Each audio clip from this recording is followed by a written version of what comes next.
মহাবিচারের দিন এসে গেছে। তারপর সিংহায় দ্বিতীয় ফুৎকার দেয়া হবে। সেই ফুৎকারে মানুষ দলে দলে কবর থেকে বেরিয়ে আসবে। নাফরমানগণ সে সময় বলতে থাকবে, হায় হায়, কে আমাদের উঠালো।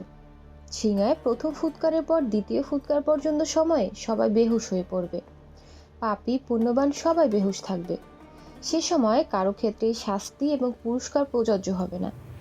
দ্বিতীয় ফুৎকারের পর নাফরমানগণ বলতে থাকবে, হায়, সেই দিন তো এসে গেছে যেদিন সম্পর্কে আমাদেরকে সতর্ক করা হয়েছিল, আমরা বিশ্বাস করিনি।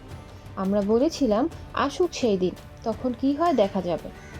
যারা দুনিয়ায় আল্লাহকে ভয় করত তারা নাফরমানদের কথার জবাবে বলবে, এই দিন হচ্ছে সেই দিন যে দিনের ওয়াদা পরম করুণাময় আল্লাহ দিয়েছিলেন। রাসূলগণ যেদিন সম্পর্কে সতর্ক করে দিয়েছিলেন। আল্লাহ তাআলা নাফরমানদের এবং মুমিনদের কথা শোনার পর আরশের উপর থেকে বলবেন, হে বনি আদম, আমি তোমাদেরকে বলেছিলাম যে তোমরা শয়তানের অনুগত্য করবে না, কারণ সে তোমাদের প্রকাশ্য শত্রু। তোমরা আমার অনুগত্য করো এবং আমার বান্দা হয়ে থাকো। এটাই সহজ সরল পথ। আমার পথ ব্যতীত অন্য কোনো পথই হচ্ছে বাঁকা পথ। সিরাতে মুস্তাকিম শুধুমাত্র একটি পথ রয়েছে।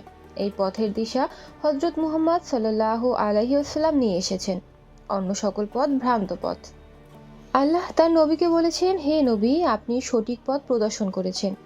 রাসূল সাল্লাল্লাহু আলাইহি ওয়াসাল্লাম বলেছেন, আমি তোমাদেরকে এমন পথের উপর রেখে যাব, সে পথে রাত্রি ও দিনের মতো উজ্জ্বল। এই পথ যদি ত্যাগ করো তবে তোমরা ধ্বংস হয়ে যাবে।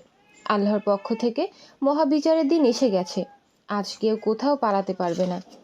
পালানোর কোনো পথ নেই, আত্মগোপন করার কোনো পথ নেই। যদি শক্তি থাকে তবে আজ পালিয়ে দেখাও। যারা আমার অংশীদার হয়েছিলে, তোমরা যাদেরকে আমার শরীক করেছিলে, আজ তাদেরকে ডাকো।